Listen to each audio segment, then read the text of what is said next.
Sebelum ceritanya dimulai, silahkan tulis di kolom komentar dari daerah mana saja teman-teman yang menonton cerita ini.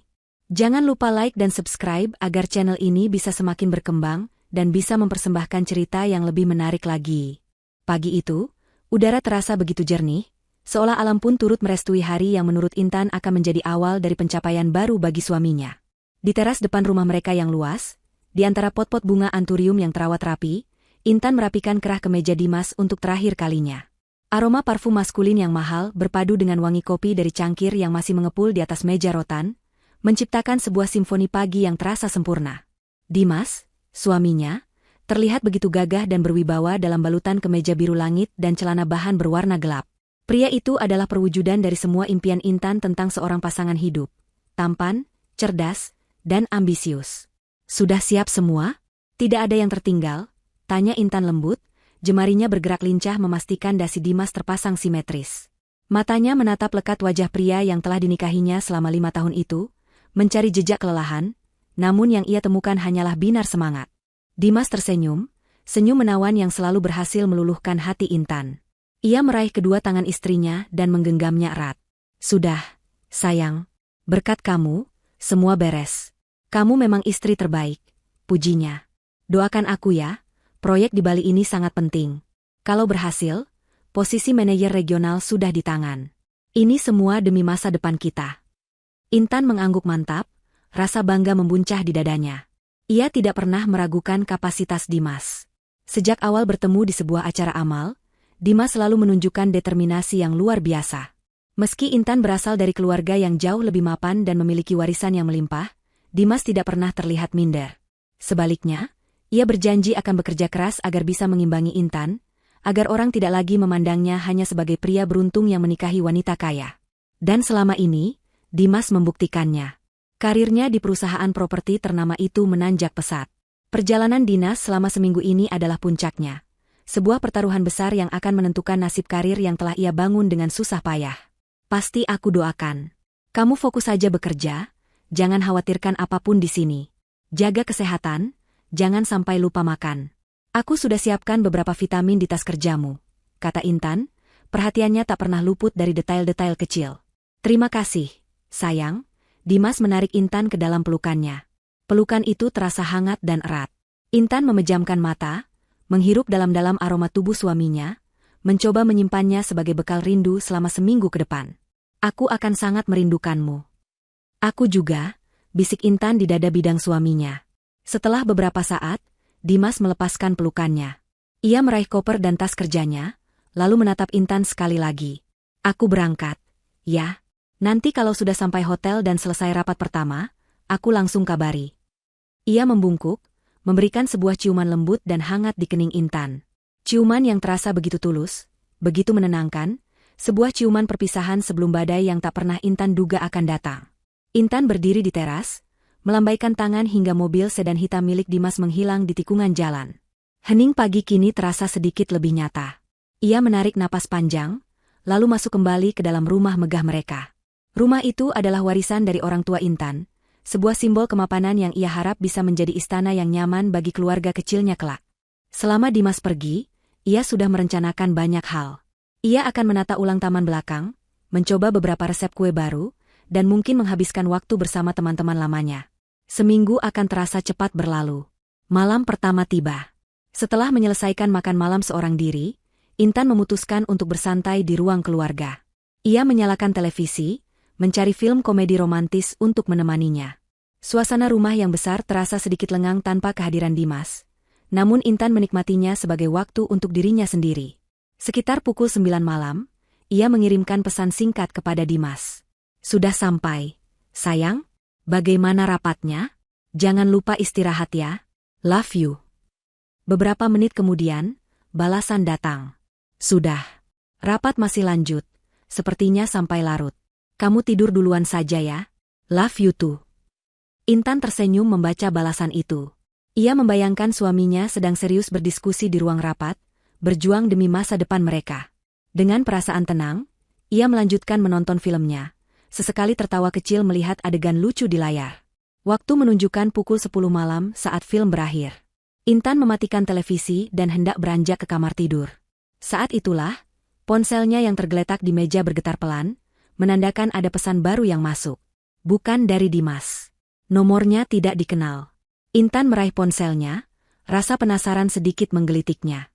Mungkin klien butik miliknya, atau salah satu teman yang baru berganti nomor. Ia membuka pesan itu tanpa rasa curiga sedikitpun. Tidak ada teks, hanya sebuah gambar yang sedang dimuat. Jaringan internet di rumahnya sangat cepat, dan dalam sekejap, gambar itu muncul dengan jelas di layar ponselnya. Dunia Intan seolah berhenti berputar. Gambar itu menampilkan sebuah meja makan yang tertata mewah. 2 gelas wine, piring-piring berisi hidangan mahal yang tampak separuh habis, dan di tengah meja, 2 tangan saling bertaut dengan begitu mesra. Tangan seorang pria dan tangan seorang wanita. Intan mengenali tangan pria itu dalam sekejap. Itu tangan Dimas. Ia hafal betul bentuk jemarinya, dan yang lebih penting, ia hafal jam tangan mewah yang melingkar di pergelangan tangannya. Itu adalah jam tangan hadiah ulang tahun pernikahan dari Intan tahun lalu. Napas Intan tercekat di tenggorokan. Matanya terpaku pada tangan wanita yang digenggam suaminya. Tangan itu lentik, dengan kuku yang dipoles cat berwarna merah menyala. Tapi bukan itu yang menarik perhatiannya. Di pergelangan tangan wanita itu, ada sebuah gelang perak dengan bandul berbentuk bunga mawar kecil. Gelang itu, Intan pernah melihatnya. Ia mencoba mengingat-ingat dengan keras, otaknya yang mendadak terasa beku berusaha menggali memori. Acara tahunan perusahaan Dimas bulan lalu. Ia hadir mendampingi suaminya. Di sana, seorang wanita menyapanya dengan ramah, memuji gaun yang ia kenakan. Rekan kerja Dimas dari divisi pemasaran. Namanya Sari. Dan di pergelangan tangan wanita itu, melingkar gelang yang sama persis. Jantung Intan mulai berdebar tak karuan. Tidak mungkin, bisiknya pada kehampaan ruangan. Ini pasti salah paham. Mungkin ini foto lama. Atau seseorang hanya iseng. Ia mencoba mencari ribuan alasan untuk menyangkal apa yang matanya lihat. Namun, jauh di lubuk hatinya, sebilah es yang tajam mulai menusuk, menyebarkan rasa dingin yang membekukan ke seluruh tubuhnya. Keheningan di ruang keluarga yang luas itu pecah oleh suara detak jantung Intan yang terasa memukul-mukul rongga dadanya seperti genderang perang. Layar ponsel di tangannya masih menyala, menampilkan gambar 2 tangan yang saling menggenggam, sebuah pemandangan intim yang membakar matanya. Penyangkalan masih berputar-putar di kepalanya, sebuah perisai rapuh yang berusaha ia tegakkan untuk melindungi hatinya yang mulai retak. Mungkin ini rekan kerja yang lain, mungkin gelang seperti itu banyak dijual, mungkin Dimas hanya bersikap ramah pada klien wanita. Mungkin. Kata itu bergema, terdengar semakin lemah dan putus asa. Saat itulah, ponselnya bergetar lagi. Masih dari nomor tak dikenal yang sama. Dengan tangan yang gemetar hebat, Intan membuka pesan kedua. Kali ini, sebuah kalimat singkat muncul di bawah foto tadi. Suamimu bilang masakanmu hambar. Ternyata benar, seleranya lebih berkelas sekarang. Kata-kata itu menghantam Intan seperti sebuah bogem mentah yang tak terlihat. Hambar? Dimas selalu memuji masakannya. Ia selalu bilang bahwa masakan rumahan Intan adalah hal terbaik setelah seharian bekerja keras. Apakah semua itu kebohongan? Napas Intan menjadi sesak, seolah ada tangan tak kasat mata yang mencekik lehernya. Sebelum ia sempat memproses hinaan itu, getaran lain terasa. Pesan ketiga masuk. Kali ini bukan lagi sekadar foto tangan. Ini adalah sebuah foto selfie. Wajah Sari terpampang jelas di layar, tersenyum dengan angkuh dan penuh kemenangan. Bibirnya yang dipoles lipstik merah menyala membentuk seringai puas. Di belakangnya, sedikit kabur namun masih sangat bisa dikenali, adalah Dimas. Suaminya. Dia tidak tersenyum, ekspresinya tampak sedikit terkejut seolah tidak menyadari kamera. Tapi ia jelas ada di sana, duduk di samping Sari dengan latar belakang pemandangan lampu kota dari sebuah restoran di puncak gedung. Latar belakang yang sama dengan foto meja makan tadi. Itu bukan di Bali. Itu adalah pemandangan kota Jakarta. Intan sangat mengenali salah satu gedung ikonik di kejauhan. Jadi, Dimas bahkan tidak pergi keluar kota. Dia membohonginya. Dada Intan terasa seperti akan meledak. Pengkhianatan itu kini begitu nyata, begitu telanjang, dan begitu brutal. Ini bukan kesalahpahaman. Ini adalah sebuah deklarasi perang yang sengaja dikirimkan kepadanya. Dan neraka itu baru saja dimulai. Pesan-pesan berikutnya datang beruntun. Setiap kalimatnya adalah belati beracun yang ditusukkan tepat ke jantungnya. Dia bilang kamu membosankan di tempat tidur. Seperti memeluk balok kayu. Kami sedang menikmati liburan kami. Terima kasih ya, uangmu sangat berguna untuk membiayai kebahagiaan kami. Lihat gaun yang aku pakai ini. Dimas yang membelikannya. Dia bilang warna merah lebih cocok untukku yang penuh gairah, tidak sepertimu yang pucat dan membosankan. Setiap pesan diakhiri dengan emoji tertawa atau kedipan mata, seolah sang pengirim sedang menikmati setiap detik penderitaan Intan. Hinaan itu tidak hanya menyerang statusnya sebagai istri, tapi juga harga dirinya sebagai seorang wanita. Tubuhnya mulai bergetar hebat. Ponsel itu terasa begitu berat di tangannya. Sebuah kotak Pandora digital yang terus memuntahkan monster-monster yang merobek-robek jiwanya. Ia ingin melemparnya, menghancurkannya hingga berkeping-keping. Tapi ia tidak bisa. Sesuatu menahannya, sebuah rasa ngeri yang aneh membuatnya terus membaca, seolah ia perlu melihat seberapa dalam lubang neraka yang telah digali suaminya di belakangnya. Puncaknya adalah sebuah pesan suara singkat. Dengan jari yang kaku, Intan menekan tombol putar. Terdengar suara tawarnya Sari yang dibuat-buat, diikuti dengan kalimat yang diucapkan dengan nada mengejek. "Halo, Intan. Jangan tunggu suamimu pulang, ya? Dia sedang sibuk di sini. Sangat sibuk." Suara tawa itu kembali terdengar, lalu hening. Cukup sudah. Kekuatan terakhir yang menopang tubuh Intan lenyap seketika. Ponsel itu jatuh dari genggamannya, menimbulkan bunyi gedebuk pelan di atas karpet tebal. Lututnya lemas dan ia ambruk ke lantai. Raungan pertama yang keluar dari mulutnya adalah suara pilu yang penuh dengan rasa sakit dan keterkejutan. Air mata yang sejak tadi terbendung kini tumpah ruah, mengalir deras membasahi pipinya. Ia memeluk tubuhnya sendiri, mencoba menahan rasa sakit yang menusuk dari dalam, tapi sia-sia. Isak tangisnya menggema di rumah yang besar dan kosong itu, sebuah kontras yang menyedihkan dengan kebahagiaan semu yang baru beberapa jam lalu ia rasakan. 5 tahun pernikahannya. Semua kenangan indah yang ia simpan rapat-rapat dalam hatinya kini berkelebat di benaknya, namun warnanya telah berubah. Makan malam romantis pertama mereka, lamaran Dimas yang begitu manis di tepi danau, janji suci yang mereka ucapkan di altar, semua kini terasa seperti adegan dalam sebuah sandiwara murahan. Setiap pujian, setiap pelukan, setiap kata, "Aku cinta kamu," dari Dimas kini terdengar seperti kebohongan yang paling keji. Intan merasa begitu bodoh, begitu naif. Bagaimana bisa ia tidak melihat tanda-tandanya? Perjalanan dinas yang semakin sering? Telepon-telepon yang Dimas terima di luar ruangan? Semua yang ia anggap sebagai tuntutan pekerjaan, ternyata adalah kedok untuk sebuah pengkhianatan yang menjijikan. Selama beberapa jam, Intan hanya bisa menangis di lantai yang dingin. Menangisi cintanya yang dihancurkan, kepercayaannya yang diinjak-injak, dan harga dirinya yang dicabik-cabik. Ia merasa hancur, tak berbentuk, tak berarti. Ia adalah lelucon. Seorang istri kaya yang bodoh, yang dengan senang hati membiayai suaminya untuk bersenang-senang dengan wanita lain. Namun, di tengah lautan keputusasaan itu, sesuatu yang lain mulai muncul ke permukaan. Setelah air matanya kering dan yang tersisa hanyalah rasa lelah yang luar biasa, Intan bangkit perlahan. Ia berjalan gontai menuju kamar mandi, menyalakan keran dan membasuh wajahnya yang sembab dengan air dingin. Saat ia mengangkat kepala dan menatap cermin, ia melihat pantulan seorang wanita yang menyedihkan. Mata bengkak, rambut berantakan, wajah pucat pasi. Ia menatap bayangan itu lama, sangat lama. Inikah wanita yang mereka tertawakan? Inikah wanita yang mereka sebut membosankan dan hambar? Tiba-tiba, rasa sakit itu mulai berubah bentuk.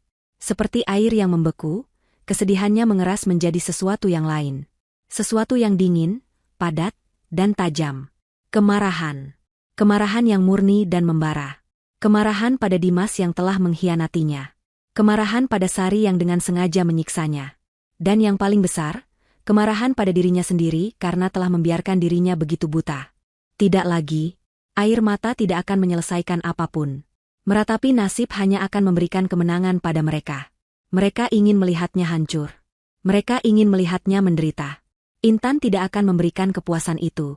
Dengan langkah yang kini lebih mantap, ia kembali ke ruang keluarga. Ia memungut ponselnya dari lantai. Tangannya tidak lagi gemetar. Dengan tatapan dingin dan fokus, ia membuka kembali rentetan pesan dari Sari. Ia tidak lagi membacanya sebagai korban. Ia membacanya sebagai seorang jaksa yang sedang mengumpulkan bukti. Setiap foto, setiap kalimat hinaan, setiap pesan suara, ia simpan baik-baik.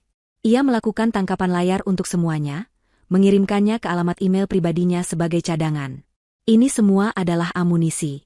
Dan ia akan menggunakan setiap butirnya. Ia menatap foto selfie Sari dan Dimas sekali lagi. Senyum kemenangan di wajah wanita itu kini terlihat begitu rapuh di mata Intan. "Kamu pikir kamu sudah menang, Sari?" bisik Intan pada keheningan ruangan. Suaranya serak, namun terdengar begitu tegas dan berbahaya. Permainanmu bagus. Lanjutnya, seulas senyum tipis yang dingin terukir di bibirnya. Sekarang, lihat permainanku. Matahari terbit di hari kedua, namun sinarnya yang keemasan terasa mengejek kehampaan di dalam rumah megah itu. Intan tidak tidur barang semenit pun. Malam yang panjang ia habiskan duduk di sofa ruang keluarga, ditemani oleh keheningan yang memekakan dan layar ponsel yang sesekali menyala, menampilkan kembali bukti-bukti pengkhianatan yang kini telah terpatri dalam benaknya. Wajahnya pucat, namun matanya tidak lagi bengkak karena tangis. Sorot matanya kini jernih, dingin, dan setajam obsidian. Kesedihan semalam telah menguap, meninggalkan endapan amarah yang terkonsentrasi dan sebuah tujuan yang begitu jelas. Ini bukan lagi tentang hati yang patah, ini tentang keadilan yang harus ditegakkan. Pukul 7 pagi, tanpa sarapan, Intan melangkah menuju ruang kerja pribadinya. Ruangan itu adalah dunianya, tempat ia mengelola investasi dan butik miliknya. Ia tidak menyalakan laptop seperti biasanya. Tangannya meraih gagang telepon di atas meja, lalu menekan nomor cepat yang sudah ia hafal di luar kepala. Nomor itu adalah milik Ratna Wisesa, pengacara senior yang telah menjadi orang kepercayaan keluarganya selama puluhan tahun. Dering ketiga, sebuah suara wanita yang tegas dan berwibawa menyahut. "Halo, Ratna di sini." "Selamat pagi, Tante Ratna." "Ini Intan," jawab Intan, suaranya terdengar stabil, jauh lebih tenang dari gejolak yang ada di dalam dirinya. "Intan, sayang. Tumben sekali pagi-pagi menelepon. Ada apa? Kamu baik-baik saja?" Suara Ratna terdengar hangat, ada nada keibuan di dalamnya. Ia sudah mengenal Intan sejak gadis kecil itu masih bermain di taman. Intan menarik napas dalam-dalam. "Aku tidak baik-baik saja, Tante. Aku butuh bantuan hukum. Segera." Nada bicara Ratna langsung berubah menjadi serius dan profesional. "Ceritakan padaku." Dan Intan pun menceritakan semuanya. Ia menuturkan kronologi kejadian malam sebelumnya dengan runtut dan detail, tanpa isak tangis, tanpa jeda emosional. Ia menceritakan tentang pamitnya Dimas untuk perjalanan dinas ke Bali, lalu pesan-pesan dari nomor tak dikenal, foto tangan, foto selfie Sari dan Dimas, hingga rentetan hinaan yang dikirimkan kepadanya. Ia menjelaskan semuanya dengan presisi seorang saksi mata yang sedang memberikan laporan.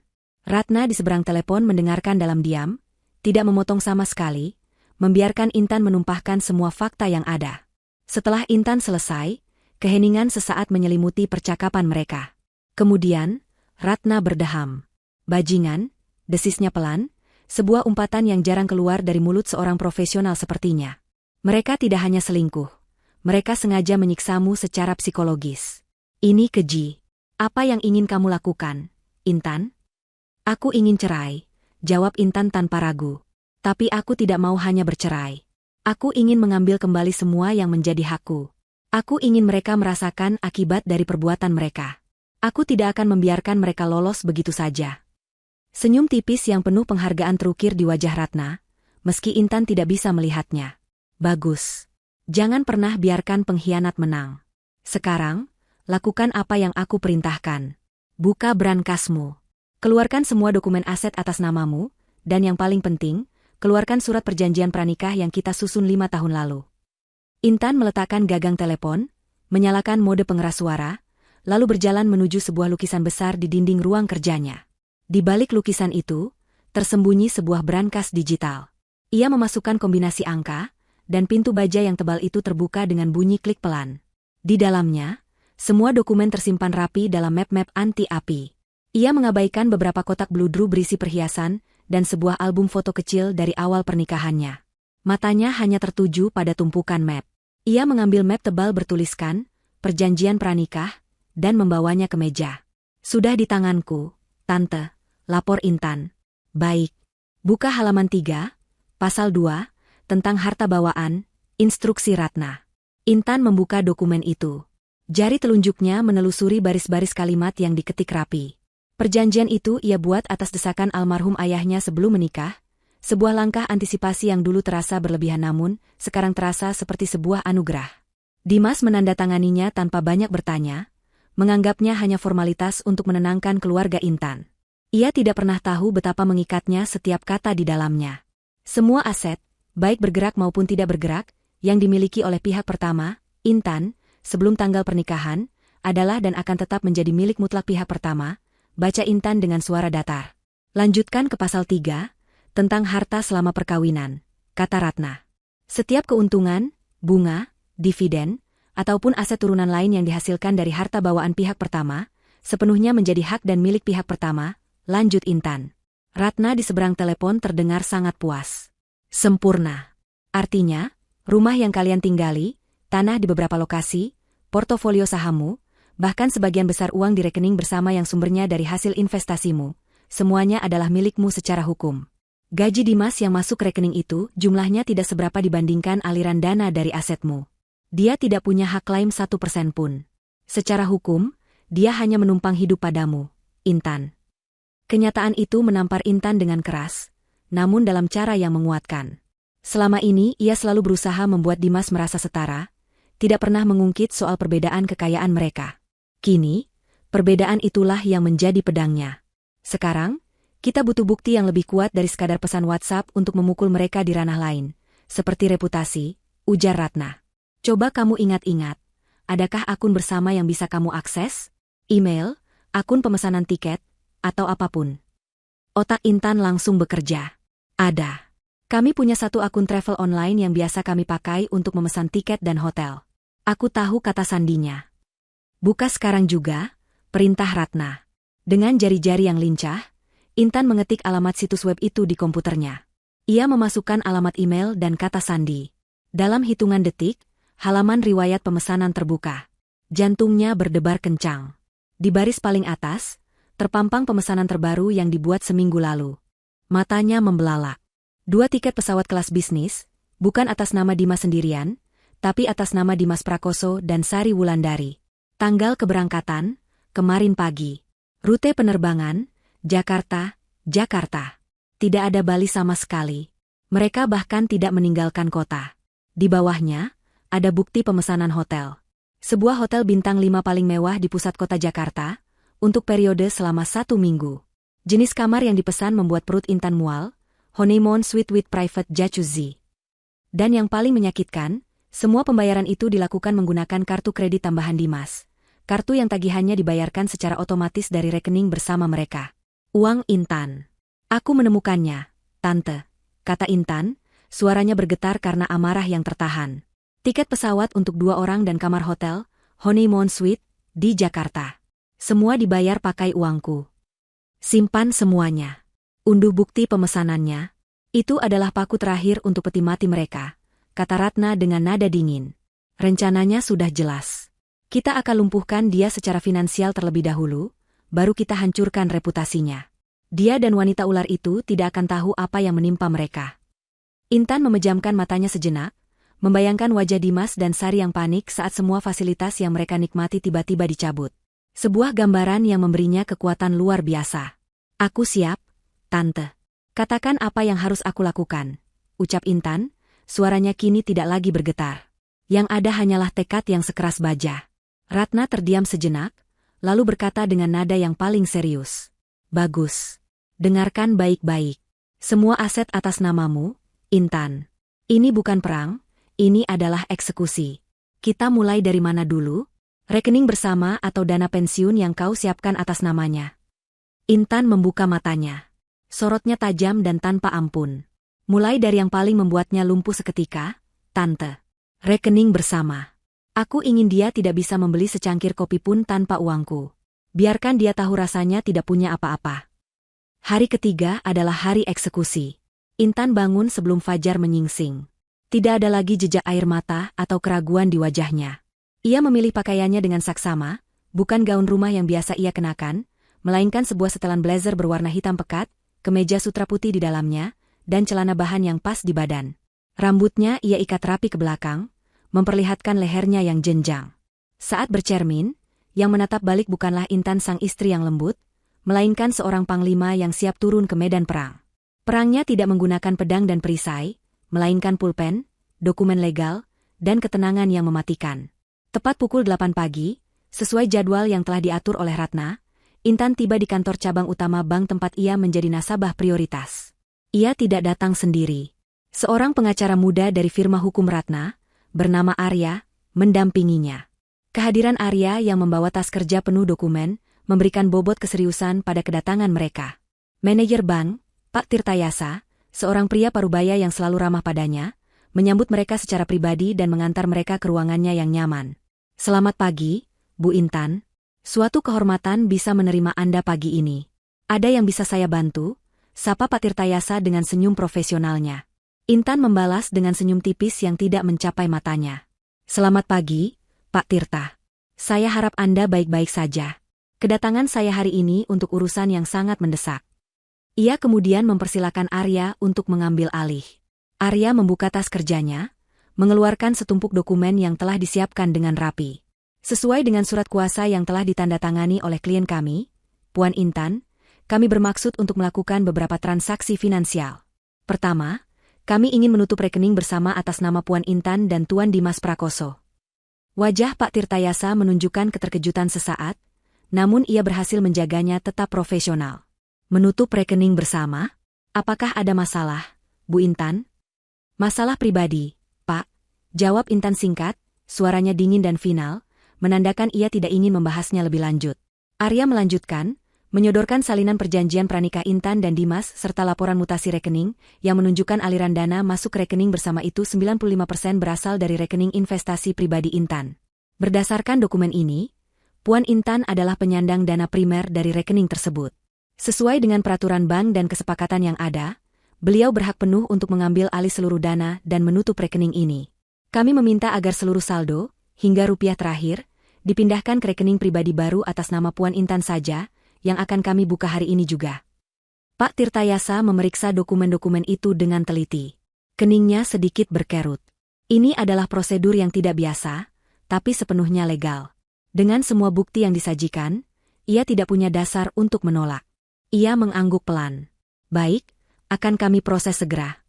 Selama hampir 1 jam, Intan duduk dengan tenang sementara para staf bank bekerja di bawah instruksi manajer mereka. Ia menyaksikan angka-angka saldo di rekening bersamanya terkuras habis, berpindah ke sebuah rekening baru yang hanya bisa ia akses seorang diri.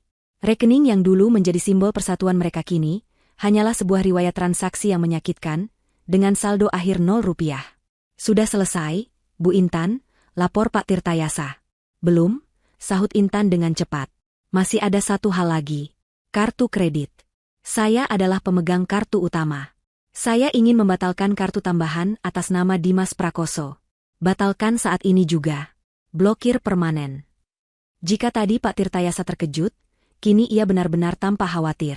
Ini bukan lagi sekadar masalah finansial biasa. Tapi sebagai bankir profesional, ia hanya bisa menjalankan instruksi nasabahnya. "Baik, Bu. Akan kami lakukan pemblokiran secara instan." Di tengah kesibukan Intan melancarkan serangan finansialnya, di sebuah kamar hotel mewah, Dimas dan Sari baru saja terbangun. Mereka memesan sarapan mewah di kamar, menertawakan lelucon-lelucon murahan sambil merencanakan akan berbelanja apa hari ini. Sari sedang asyik mengambil foto roti croissant dengan latar belakang jendela besar, lalu mengunggahnya ke media sosial dengan keterangan, "Morning View with My King." Sebuah provokasi terang-terangan yang mereka yakini sedang membuat Intan merana di rumah. Dimas bahkan sempat mengirimkan pesan kepada Intan, sebuah alibi yang ia anggap cerdas. "Sayang, maaf baru kabarin. Meeting semalam sampai subuh. Lelah sekali. Hari ini lanjut lagi. Kamu jangan lupa sarapannya." Intan membaca pesan itu saat sedang berada di dalam mobil, dalam perjalanan dari bank menuju sebuah kantor notaris. Ia merasakan gelombang mual melihat kepura-puraan suaminya. Jarinya dengan cepat mengetik balasan yang ambigu, sebuah kalimat yang bisa diartikan sebagai perhatian namun sesungguhnya adalah sebuah peringatan terselubung. "Iya, tidak apa-apa. Kamu juga jaga diri baik-baik di sana." Tujuan Intan selanjutnya adalah mengamankan aset fisiknya. Di kantor notaris, ia menandatangani surat-surat untuk memulai proses balik nama mobil sedan mewah yang biasa dipakai Dimas. Dari namanya pribadi, menjadi atas nama sebuah perusahaan rental mobil milik sahabatnya. Ini akan membuat posisi Dimas sangat lemah. Mengendarai mobil yang bukan lagi miliknya secara hukum adalah sebuah risiko. Langkah terakhirnya hari itu adalah mengubah semua kata sandi akses ke portofolio saham dan reksadananya. Setiap pintu digital menuju kekayaannya kini telah tertutup rapat bagi Dimas. Sore harinya, Intan kembali ke rumah. Ia merasa lelah, bukan secara fisik, tapi secara emosional. Setiap tanda tangan yang ia bubuhkan terasa seperti sayatan kecil yang memutuskan tali pernikahannya. Namun, ada juga perasaan lega yang luar biasa. Ia tidak lagi menjadi korban yang pasif. Ia telah mengambil alih kendali.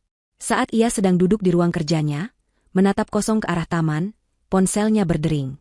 Nama, Tante Ratna, muncul di layar. "Halo, Tante." "Intan, aku punya kabar untukmu," kata Ratna, suaranya terdengar bersemangat. "Operasi senyapmu hari ini menghasilkan korban pertama. Waktumu sangat sempurna." "Maksud Tante?" tanya Intan penasaran. "Sistem bank baru saja mengirimkan notifikasi otomatis kepada timku. Ada upaya transaksi yang gagal dari kartu kredit tambahan atas nama Tuan Dimas, beberapa menit yang lalu. Jumlahnya cukup besar. Lokasi transaksinya terdeteksi di sebuah butik perhiasan mewah di mall paling mahal di Jakarta." Intan membeku sesaat, lalu sebuah senyum dingin dan penuh kepuasan tersungging di bibirnya. Ia bisa membayangkannya dengan sangat jelas. Dimas, dengan angkuh, menyerahkan kartu kredit itu kepada pramuniaga untuk membelikan Sari sebuah kalung atau cincin berlian. Lalu momen yang memalukan itu terjadi, kartu ditolak. Sekali, dua kali. Wajah Dimas yang bingung, berubah menjadi panik, dan akhirnya dipermalukan di depan Sari dan staf toko. Transaksi itu, lanjut Ratna, tentu saja ditolak mentah-mentah. Limitnya sudah menjadi 0 sejak tadi pagi. Serangan pertama telah mengenai sasaran. Mereka mungkin belum sadar apa yang sebenarnya terjadi, mungkin hanya mengira ada kesalahan sistem. Tapi Intan tahu, ini hanyalah awal dari keruntuhan mereka. Ini adalah notifikasi pertama bahwa surga yang mereka nikmati dengan uangnya akan segera berakhir. Hari keempat diawali dengan secercah kepuasan yang dingin bagi Intan. Kabar tentang kartu kredit Dimas yang ditolak adalah musik termanis yang ia dengar dalam beberapa hari terakhir. Itu adalah bukti nyata pertama bahwa tindakannya memiliki dampak. Bahwa ia bisa menyentuh mereka dari jauh, mengganggu surga palsu yang sedang mereka bangun di atas reruntuhan hatinya. Namun, Intan tahu ini belum cukup. Kartu kredit yang ditolak hanyalah sebuah gangguan kecil. Mereka mungkin akan panik sesaat, mengumpat pada bank, tapi mereka masih punya uang tunai atau kartu milik Sari. Mereka masih merasa aman dalam kebohongan mereka. Serangan finansial hanyalah satu sisi dari mata pedang balas dendamnya. Sisi lainnya, yang jauh lebih tajam dan lebih merusak, adalah penghancuran reputasi. Dan untuk itu, ia membutuhkan senjata pamungkas. Sesuai arahan Ratna, Intan tidak lagi bergerak sendiri.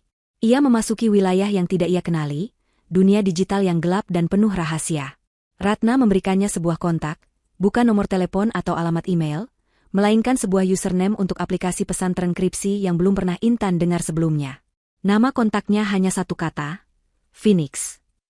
Ratna meyakinkannya bahwa orang ini adalah yang terbaik, seorang peretas etis yang bekerja dengan tarif sangat mahal, namun dengan hasil yang sepadan. Kerahasiaan dan keberhasilan adalah jaminannya. Intan mengunduh aplikasi itu, membuat akun anonim, dan mengirimkan pesan pertama. "Saya direkomendasikan oleh Ratna Wisesa." Hanya dalam 30 detik, balasan muncul. "Saya tahu. Nomor rekening untuk biaya awal akan saya kirimkan. Setelah pembayaran diterima, kirimkan semua data target yang Anda miliki. Saya akan berikan hasilnya dalam waktu kurang lebih 12 jam. Tidak ada basa-basi, hanya efisiensi yang dingin." Intan tanpa ragu segera mentransfer sejumlah uang yang cukup untuk membeli sebuah mobil kota dari rekening barunya. Baginya, ini bukan lagi soal uang. Ini adalah investasi untuk mendapatkan kembali harga dirinya. Setelah konfirmasi pembayaran diterima oleh Phoenix, Intan mengirimkan semua yang ia miliki tentang Dimas. Nomor telepon, alamat email pribadi dan kantor, akun media sosialnya, bahkan kebiasaannya dalam membuat kata sandi yang seringkali berhubungan dengan tanggal lahir ibunya atau nama tim sepak bola favoritnya. Kemudian, dimulailah penantian yang paling menegangkan dalam hidupnya. 12 jam terasa seperti 12 tahun. Rumah yang besar dan mewah itu kini terasa seperti sebuah sangkar. Intan tidak bisa duduk diam. Ia berjalan mondar-mandir dari ruang kerja ke ruang keluarga, setiap getaran ponselnya membuatnya terlonjak kaget. Untuk mengalihkan pikirannya, ia mencoba menyibukkan diri. Ia membereskan lemari pakaian Dimas. Namun saat tangannya menyentuh kemeja-kemeja yang biasa ia setrika dengan penuh cinta, gelombang kemarahan kembali menerpanya. Setiap helai kain terasa seperti saksi bisu kebohongannya. Ia teringat saat Dimas memintanya membelikan kemeja baru 3 bulan lalu untuk sebuah pertemuan penting. Sekarang ia bertanya-tanya, apakah kemeja itu dipakai untuk bertemu Sari? Ia berjalan kerak buku, melihat deretan foto pernikahan mereka yang tertata rapi. Di foto itu, Dimas menatapnya dengan tatapan memuja, seolah Intan adalah satu-satunya wanita di dunia. Dulu, foto itu adalah sumber kebahagiaannya. Sekarang, foto itu adalah monumen kemunafikan. Dengan gerakan cepat, Intan menyapu bersih semua bingkai foto itu dari atas rak. Suara kaca yang pecah berderak di lantai marmer terdengar memuaskan, seolah ia baru saja menghancurkan sebagian kecil dari kebohongan yang telah membungkus hidupnya. Menjelang tengah malam, saat Intan hampir menyerah pada kelelahan, sebuah notifikasi dari aplikasi pesan terenkripsi itu akhirnya datang. Hanya sebuah pesan singkat dari Phoenix. Selesai. Di bawahnya, ada sebuah tautan aman dan sebuah kata sandi yang rumit. Jantung Intan berdebar kencang. Dengan tangan yang sedikit gemetar, ia menyalakan laptopnya, menyalin tautan dan kata sandi itu. Sebuah halaman login muncul, dan setelah memasukkan kredensial, ia dibawa masuk ke sebuah folder digital yang tersimpan di server tersembunyi. Folder itu diberi nama sederhana, Proyek Dimas. Isinya adalah neraka. Ratusan file tersusun rapi dalam subfolder yang diberi nama berdasarkan bulan dan tahun, membentang hingga lebih dari setahun ke belakang. Intan mengklik folder pertama dengan ragu. Isinya adalah puluhan foto. Foto Dimas dan Sari sedang makan malam di restoran yang berbeda-beda. Foto mereka berdua di lobi bioskop.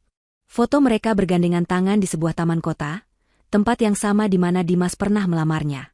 Pengkhianatan ini ternyata sudah berlangsung jauh lebih lama dari yang ia bayangkan. Setiap foto adalah bukti bahwa selama ini ia hidup dalam sebuah ilusi. Ia membuka folder video dan rasa mual kembali menghantamnya. Video-video singkat yang direkam Sari menunjukkan Dimas sedang menyuapinya es krim, atau Dimas yang sedang menyanyikan lagu untuknya di dalam mobil.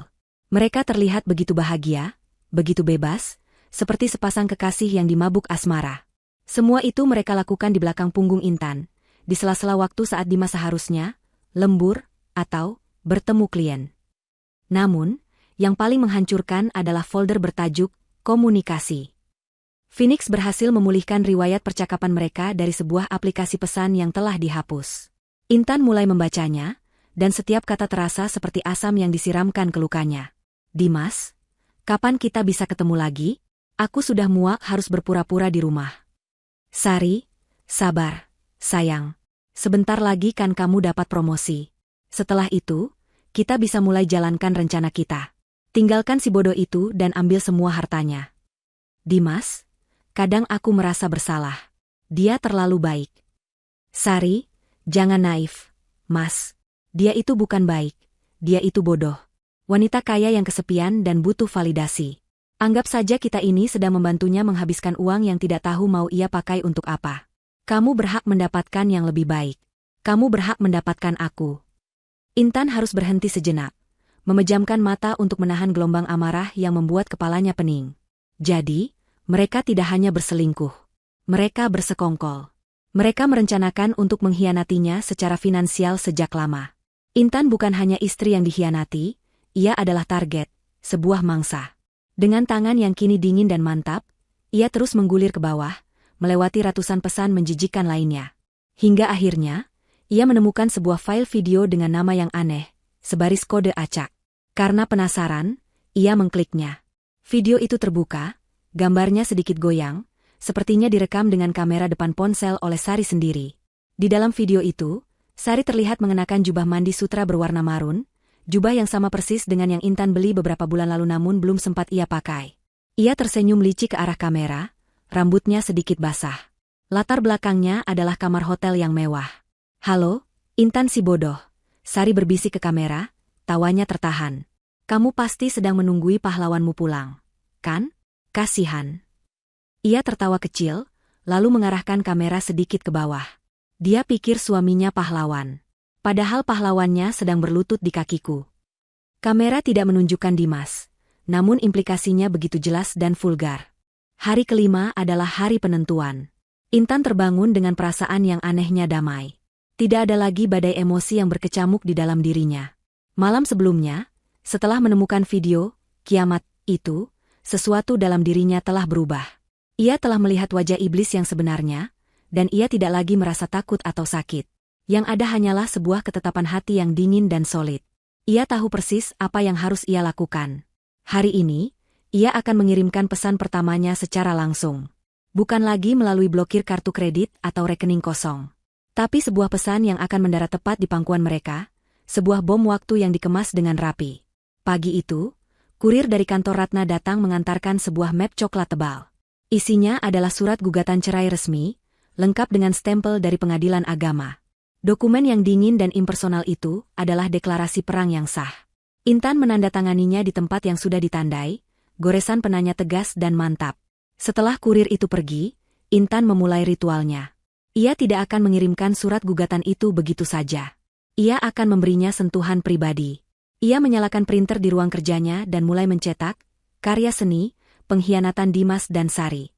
Ia memilih foto-foto terbaik dengan resolusi tertinggi, foto selfie mereka di restoran mewah, bukti pemesanan honeymoon suite dengan nama mereka berdua terpampang jelas, dan tangkapan layar dari percakapan mereka yang paling keji, di mana mereka menyebut Intan sebagai ATM berjalan.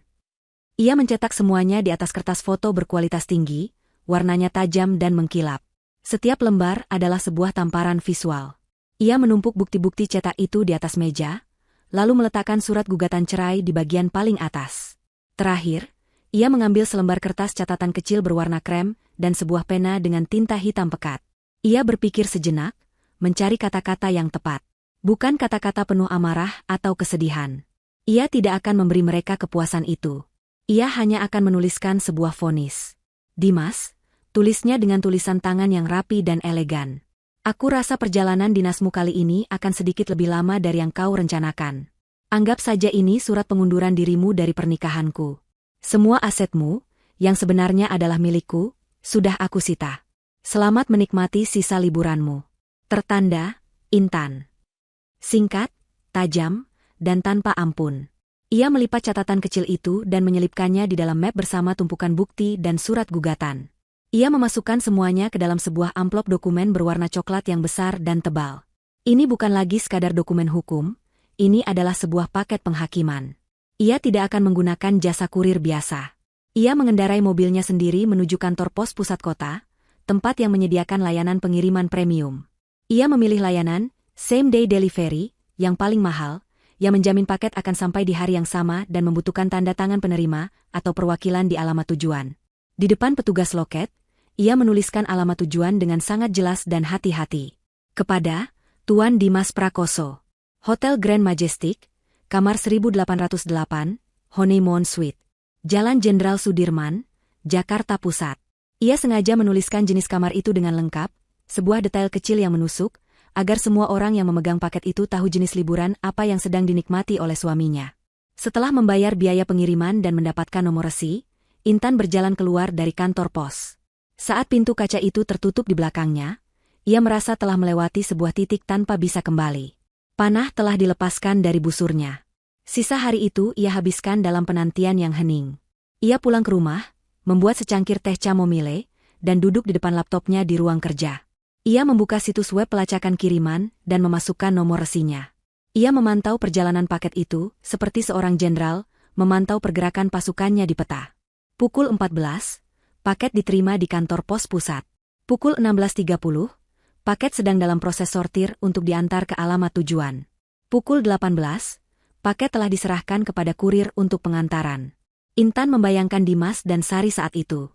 Mungkin mereka baru saja kembali dari berbelanja, menertawakan insiden kartu kredit yang error tadi siang. Mungkin mereka sedang bersiap-siap untuk makan malam romantis lagi, memesan hidangan termahal dari menu layanan kamar.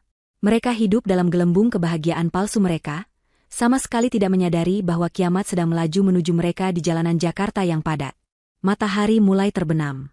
Langit di luar jendela berubah dari jingga menjadi nila. Intan tidak beranjak dari kursinya. Matanya tetap terpaku pada layar laptop. Jantungnya berdetak dengan ritme yang stabil dan kuat. Ini bukan kegugupan, ini antisipasi. Pukul 25. Halaman pelacakan itu berkedip dan memuat ulang dirinya sendiri.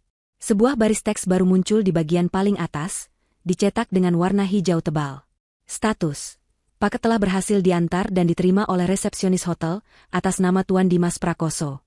Intan menarik napas dalam-dalam. Selesai sudah. Paket itu telah sampai di benteng pertahanan musuh. Ia bisa membayangkan prosesnya dengan jelas. Resepsionis menerima paket, menelepon ke kamar 1808, lalu seorang petugas hotel membawanya naik menggunakan lift, berjalan menyusuri koridor yang dilapisi karpet tebal, dan akhirnya mengetuk pintu kamar mereka. Bom itu telah diletakkan di depan pintu mereka. Ia hanya perlu menunggu ledakannya. Intan mematikan laptopnya. Keheningan di rumah itu kini terasa berbeda. Bukan lagi keheningan yang menyakitkan, tapi keheningan yang penuh dengan potensi, keheningan sebelum badai besar datang. Dan ia tahu, teleponnya akan segera berdering. Di dalam kamar suite nomor 1808 Hotel Grand Majestic, suasana terasa ringan dan penuh kemenangan. Musik jazz lembut mengalun dari pengeras suara di langit-langit, berpadu dengan desis gelembung dari sebotol sampanye mahal yang baru saja dibuka. Dimas dan Sari sedang merayakan hari kelima, perjalanan dinas, mereka. Kantong-kantong belanja dari butik-butik ternama tergeletak di sudut ruangan, bukti nyata dari kesuksesan kecil mereka kemarin. Setelah kartu kredit Dimas ditolak, Sari dengan angkuh mengeluarkan kartu platinum miliknya untuk membayar sebuah gelang berlian, meremehkan insiden itu sebagai gangguan bank yang payah. Mereka merasa tak tersentuh. Superior. Aku tidak sabar menunggu kamu benar-benar mendapatkan promosi itu, Mas, kata Sari sambil menyilangkan kakinya di atas sofa beludru. Kita bisa membeli apartemen sendiri. Aku sudah melihat-lihat beberapa di dekat sini. Pemandangannya langsung ke pusat kota. Dimas tersenyum, menuangkan lebih banyak sampanye ke gelas Sari. Sabar, sayang. Sedikit lagi. Setelah proyek ini selesai, aku akan bicara dengan Intan. Aku akan bilang aku butuh modal besar untuk investasi baru. Dia pasti akan memberikannya tanpa bertanya. Dia terlalu cinta untuk curiga. Mereka berdua tertawa, tawa yang merendahkan dan penuh persekongkolan. Mereka begitu mabuk oleh rencana masa depan mereka, begitu yakin akan kebodohan Intan, hingga mereka tidak menyadari betapa tipisnya es yang sedang mereka pijak. Saat itulah, ketukan sopan di pintu kamar mereka terdengar. Dimas mendecakkan lidah karena terganggu. Siapa lagi itu? Ia berjalan ke pintu dan membukanya. Seorang petugas hotel berseragam rapi berdiri di sana sambil tersenyum. Selamat malam, Tuan Prakoso. Ada paket untuk Anda, kata petugas itu sambil menyerahkan sebuah amplop dokumen berwarna coklat yang tebal. Dimas menerimanya dengan kening berkerut. Dari siapa? Tidak ada nama pengirim, Tuan. Hanya layanan pengiriman ekspres, jawab petugas itu sebelum mengangguk hormat dan pergi. Dimas menutup pintu, membolak-balik amplop itu. Aneh. Mungkin dokumen susulan dari kantor. Ia kembali ke sofa dan dengan santai merobek segelnya. Sari mencondongkan tubuhnya, penasaran. Hal pertama yang Dimas tarik keluar adalah selembar kertas catatan kecil berwarna krem. Tulisan tangan yang rapi dan elegan itu langsung ia kenali sebagai tulisan tangan Intan. Ia membacanya dengan suara pelan. Dimas, aku rasa perjalanan dinasmu kali ini akan sedikit lebih lama dari yang kau rencanakan. Wajahnya mulai menunjukkan kebingungan.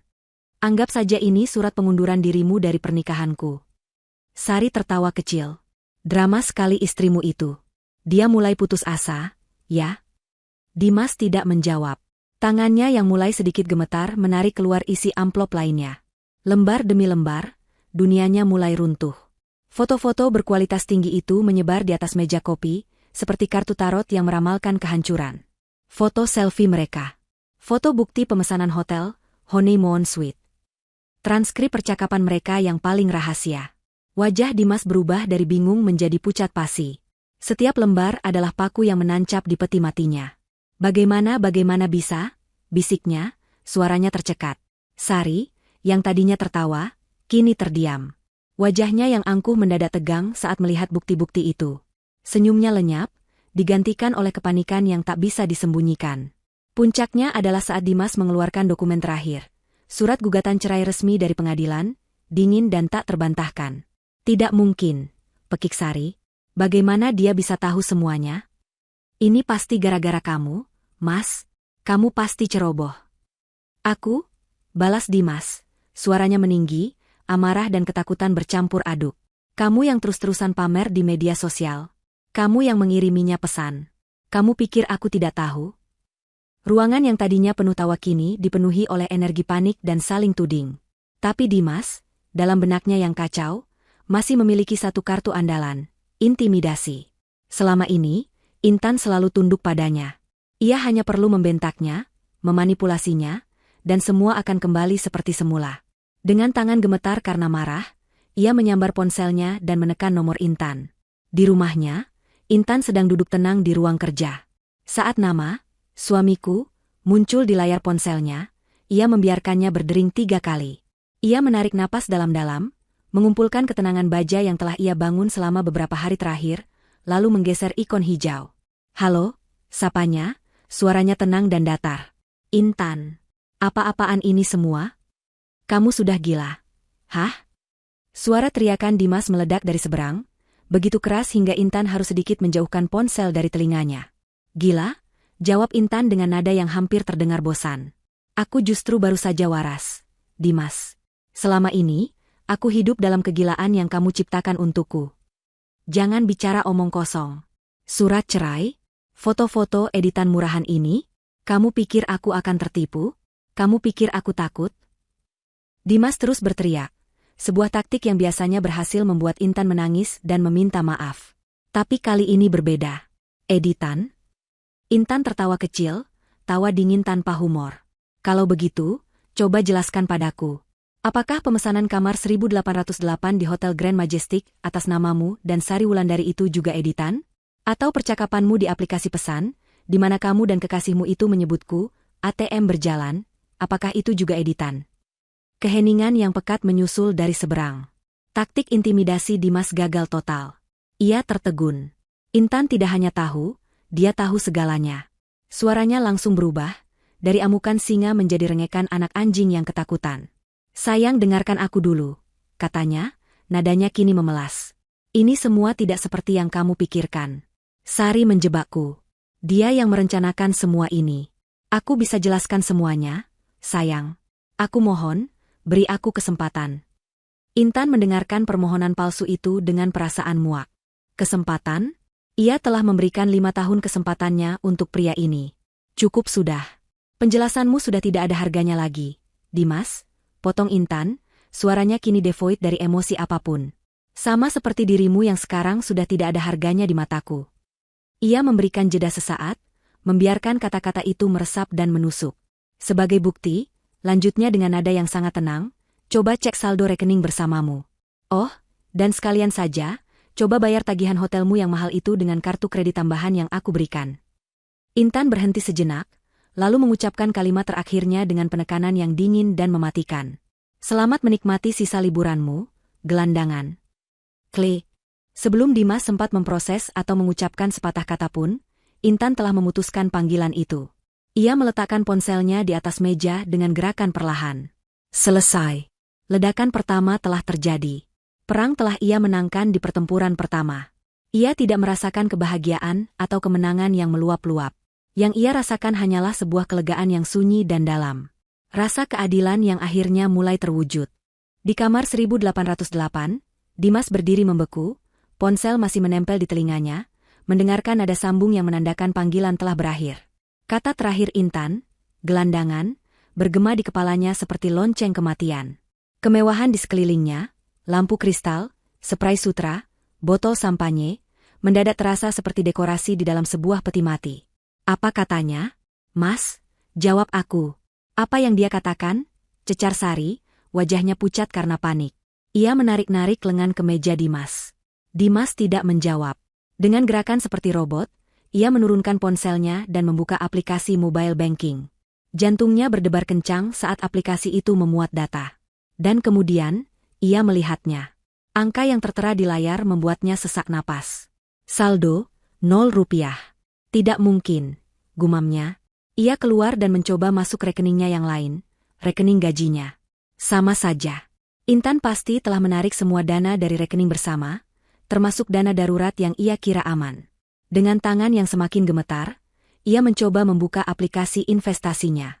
Akses ditolak. Silakan hubungi administrator. Keringat dingin mulai membasahi pelipisnya. Kata-kata Intan bukan gertakan. Ini nyata. Dia benar-benar telah melumpuhkannya. Dia mengambil semuanya, kata Dimas, suaranya nyaris tak terdengar. Uangnya habis. Semua rekeningku kosong. Wajah Sari berubah dari panik menjadi murka. Apa? Bagaimana bisa? Bukankah kamu bilang kamu yang mengurus keuangannya?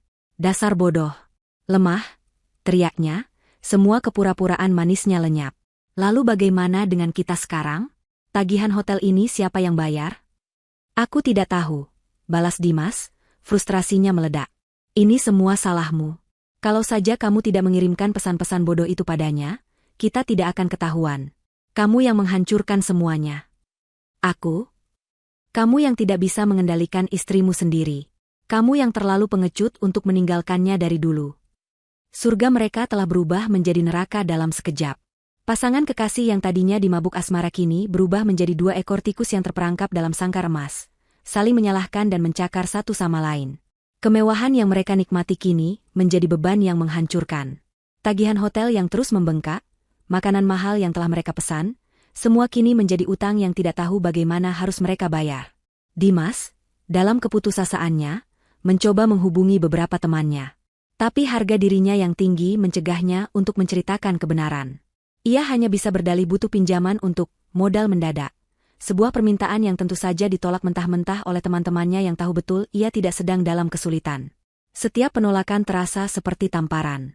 Setelah berjam-jam berdebat tanpa solusi, mereka sampai pada satu-satunya kesimpulan yang memalukan.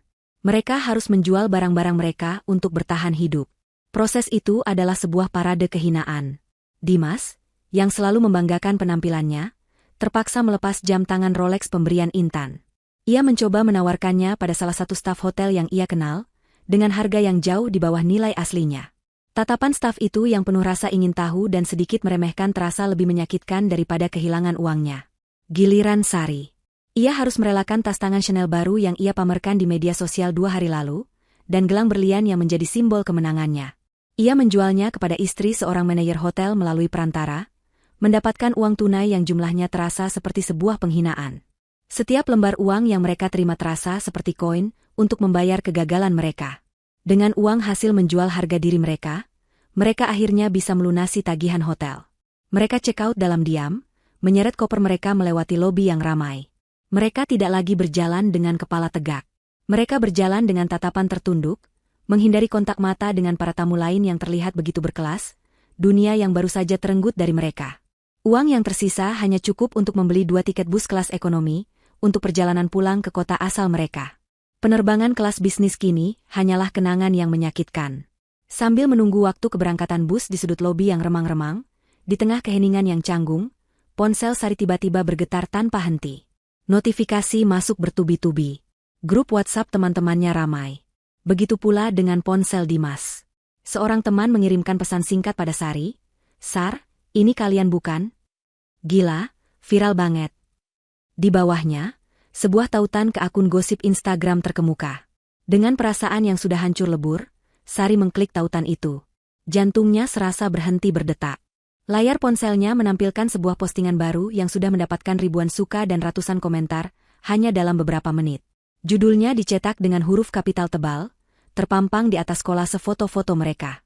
Perselingkuhan di perusahaan properti terkemuka. Manajer proyek dan staf marketing kepergok liburan mesra saat jam kerja. Foto-foto itu, selfie mereka, genggaman tangan, semua bukti yang tadi mereka lihat di dalam amplop, kini terpampang untuk dilihat seluruh dunia. Wajah mereka, nama mereka, bahkan jabatan mereka di perusahaan disebut dengan jelas. Ratusan komentar dari netizen mulai membanjiri, menghujat mereka dengan kata-kata yang kejam. Pelakor. Suami tidak tahu diri. Tidak punya malu. Dimas menatap layar ponsel Sari dengan mata terbelalak. Ngeri. Ini adalah serangan dari sisi lain yang tidak pernah mereka duga. Intan tidak hanya menghancurkan mereka secara finansial. Ia sedang membakar mereka hidup-hidup di hadapan publik. Di tengah keramaian lobi hotel yang mewah, diterangi oleh cahaya layar ponsel yang kejam, mereka akhirnya sadar. Mereka tidak hanya bangkrut. Mereka sudah habis. Kengerian yang terpampang di layar ponsel di lobi hotel, hanyalah awal dari badai yang sesungguhnya. Saat Dimas dan Sari akhirnya menyeret diri mereka dan sisa-sisa harga diri mereka ke terminal bus, dunia digital telah meledak. Nama mereka menjadi topik hangat. Akun-akun gosip lain dengan cepat mengangkat cerita itu, menambahkan bumbu dan spekulasi mereka sendiri. Foto-foto mereka disebar ulang ribuan kali. Setiap unggahan disertai dengan hujatan dan cemoohan yang paling kreatif dan kejam dari para netizen. Perjalanan bus selama 8 jam itu adalah sebuah penyiksaan di neraka. Mereka duduk di kursi yang sempit dan panas, diapit oleh orang-orang asing. Setiap kali seseorang di dekat mereka tertawa sambil menatap ponsel, Dimas dan Sari langsung tersentak, diliputi paranoia. Apakah orang-orang itu sedang menertawakan mereka? Apakah wajah mereka kini begitu mudah dikenali? Mereka tidak berani membuka ponsel mereka sendiri, karena setiap notifikasi yang masuk adalah sebuah tamparan baru, pesan dari teman-teman yang meminta konfirmasi, atau makian dari orang-orang yang tidak mereka kenal.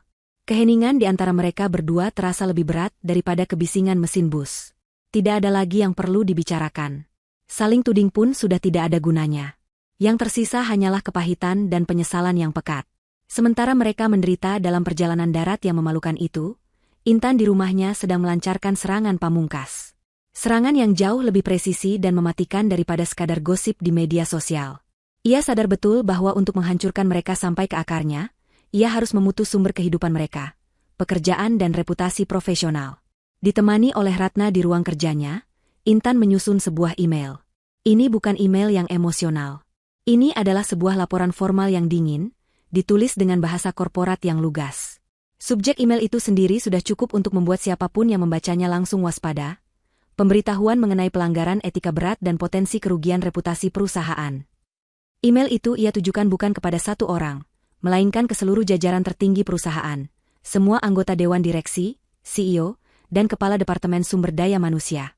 Dalam isi emailnya, Intan, sebagai pihak anonim yang peduli pada citra perusahaan, memaparkan fakta-fakta dengan jelas. Ia menjelaskan bahwa seorang manajer proyek bernama Dimas Prakoso telah dengan sengaja memalsukan laporan perjalanan dinas ke Bali. Kenyataannya, yang bersangkutan tidak pernah meninggalkan Jakarta dan menggunakan waktu kerja resmi untuk melakukan perselingkuhan dengan staf marketing bernama Sari Wulandari. Laporan itu juga menyebutkan bahwa sebagian fasilitas yang dinikmati selama liburan tersebut dibiayai oleh kartu kredit yang terafiliasi dengan rekening perusahaan, sebuah bentuk penyalahgunaan wewenang. Jika email itu adalah tubuh senjatanya, maka lampirannya adalah hulu ledak nuklirnya. Intan melampirkan beberapa bukti kunci, bukti pemesanan hotel yang mencantumkan nama mereka berdua, dan yang paling utama, file video yang ia namai Kiamat. Di kantor pusat perusahaan properti itu, seorang kepala HRD bernama Bapak Hendra sedang menyeruput kopi paginya saat email itu masuk. Subjeknya yang mengkhawatirkan membuatnya langsung membukanya. Saat ia membaca isinya, keningnya berkerut. Ini adalah tuduhan yang sangat serius. Dengan perasaan was-was, ia mengklik lampiran video itu. Apa yang ia saksikan membuatnya nyaris menyemburkan kopinya. Video seorang staf wanita yang dengan bangganya menghina istri dari manajer proyek, sambil secara eksplisit menyatakan niat mereka untuk menipu dan menguras harta pria tersebut setelah ia mendapatkan promosi. Ini bukan lagi sekadar skandal perselingkuhan biasa. Ini adalah bukti konspirasi, niat jahat, dan perilaku yang bisa merusak integritas perusahaan dari dalam. Skandal di media sosial sudah cukup buruk, tapi video ini adalah bencana.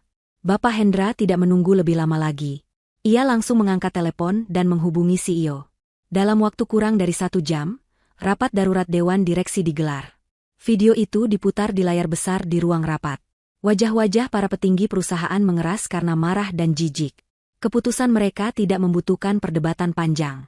Di dunia korporat yang kejam, reputasi adalah segalanya. Dimas dan Sari bukan lagi aset. Mereka adalah liabilitas, sebuah borok yang harus segera diamputasi sebelum infeksinya menyebar. Kembali ke dalam bus yang pengap, yang kini mulai memasuki perbatasan kota asal mereka. Dimas dan Sari terlihat seperti dua orang pengungsi. Lelah, kotor, dan hancur secara mental. Langit di luar sudah gelap, sama seperti masa depan mereka. Saat bus melambat di tengah kemacetan lalu lintas kota, ponsel mereka bergetar hampir bersamaan. Kali ini bukan notifikasi media sosial, melainkan sebuah email. Pengirimnya adalah alamat email resmi dari Departemen HRD perusahaan mereka. Dengan sisa-sisa tenaga yang ada, mereka membuka email itu. Subjeknya yang dingin dan formal sudah cukup membuat jantung mereka mencelos. Pemberitahuan pemutusan hubungan kerja. Isi email itu singkat dan brutal. Dengan mempertimbangkan tindakan indisipliner berat, pelanggaran kode etik perusahaan, dan perbuatan yang telah mencoreng nama baik perusahaan di mata publik, maka dengan ini manajemen memutuskan untuk memberhentikan saudara Dimas Prakoso dan saudari Sari Wulandari secara tidak hormat, efektif pertanggal surat ini dikeluarkan. Semua fasilitas perusahaan harap segera dikembalikan. Terima kasih. Dimas menatap layar ponselnya dengan tatapan kosong. Dipecat. Kata itu terasa begitu final. Karir yang ia bangun dengan susah payah, promosi yang ia kejar mati-matian, semuanya lenyap dalam sekejap mata. Di sampingnya, Sari mulai terisak pelan, bukan isak tangis kesedihan, melainkan isak tangis keputusasaan seorang pecundang. Bus itu akhirnya berhenti di terminal. Mereka turun dengan langkah gontai. Mereka telah sampai di rumah. Namun mereka pulang sebagai orang yang berbeda. Mereka pulang tanpa uang, tanpa pekerjaan, tanpa harga diri, dan dengan skandal yang akan terus mengikuti mereka seperti bayangan kelam. Mereka kini benar-benar tidak punya apa-apa lagi. Terminal bus di malam hari adalah tempat yang riuh dan sedikit kumuh. Sebuah antitesis dari lobi hotel mewah yang mereka tinggalkan pagi tadi. Dimas dan Sari berdiri di tengah keramaian, namun merasa begitu terasing. Mereka tidak punya tujuan. Apartemen Sari hanyalah sebuah unit sewaan kecil, dan ia tahu ia tidak bisa lagi membayarnya bulan depan. Dimas, dalam sisa-sisa keputusasaannya yang bodoh, masih memiliki satu harapan terakhir. Ia harus bicara dengan Intan. Ia harus memohon, merendahkan dirinya, melakukan apapun untuk bisa kembali. Antarkan aku ke rumah, katanya pada Sari, suaranya serak. Sari menatapnya dengan jijik. Rumah? Itu bukan rumahmu lagi, bodoh. Itu istananya. Dan kamu sudah diusir. Aku harus mencoba, desak Dimas. Ia menyetop sebuah taksi dan menyebutkan alamat Intan. Sari, karena tidak punya pilihan lain, ikut masuk ke dalam mobil. Perjalanan menuju kompleks perumahan elit itu terasa seperti perjalanan menuju tiang gantungan. Sopir taksi itu sesekali melirik mereka dari kaca spion dengan tatapan aneh. Dimas yakin pria itu mengenali mereka. Rasa malu membakar wajahnya. Saat taksi itu berbelok ke jalanan yang familiar, jantung Dimas berdebar kencang. Ia melihat rumahnya yang megah dari kejauhan, lampunya menyala terang, tampak hangat dan damai. Namun saat taksi itu berhenti tepat di depan gerbang, pemandangan yang menyambut mereka adalah sebuah penolakan yang paling telak. Gerbang besi yang tinggi itu tertutup rapat. Dan di trotoar di sampingnya, di sebelah tempat sampah besar, teronggok beberapa kantong sampah hitam ukuran jumbo. Dari salah satu kantong yang sedikit robek, menyembul ujung sebuah koper kulit mahal milik Dimas.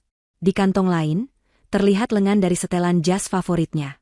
Semua barang-barangnya, semua jejak keberadaannya di rumah itu, telah dibuang seperti sampah. Napas Dimas tercekat. Saat itulah matanya tertuju ke arah teras utama. Teras itu terlihat berbeda. Lebih segar, dengan beberapa tanaman gantung baru dan satu set sofa rotan yang elegan. Dan di sana, duduk dengan postur tubuh yang tegak dan anggun, adalah Intan. Ia tidak sendirian. Ratna duduk di seberangnya. Mereka berdua tampak sedang berbincang santai, masing-masing memegang cangkir teh porselen yang cantik. Intan mengenakan sebuah gaun rumah sederhana namun elegan, rambutnya tergerai indah, wajahnya tampak tenang dan bersinar di bawah cahaya lampu teras yang hangat. Ia tidak terlihat seperti wanita yang sedang patah hati. Ia terlihat seperti seorang ratu yang sedang menikmati senja di kerajaannya. Saat Intan menyadari kehadiran taksi dan dua sosok yang berdiri kaku di luar gerbang, percakapannya dengan Ratna terhenti sejenak. Matanya bertemu dengan mata Dimas. Selama beberapa detik yang terasa abadi, mereka saling menatap. Dimas melihat seorang wanita asing yang dingin dan berkuasa. Intan melihat seorang pria hancur yang tidak lagi ia kenali. Tidak ada teriakan. Tidak ada makian. Tidak ada drama. Intan hanya menatap mereka tanpa ekspresi.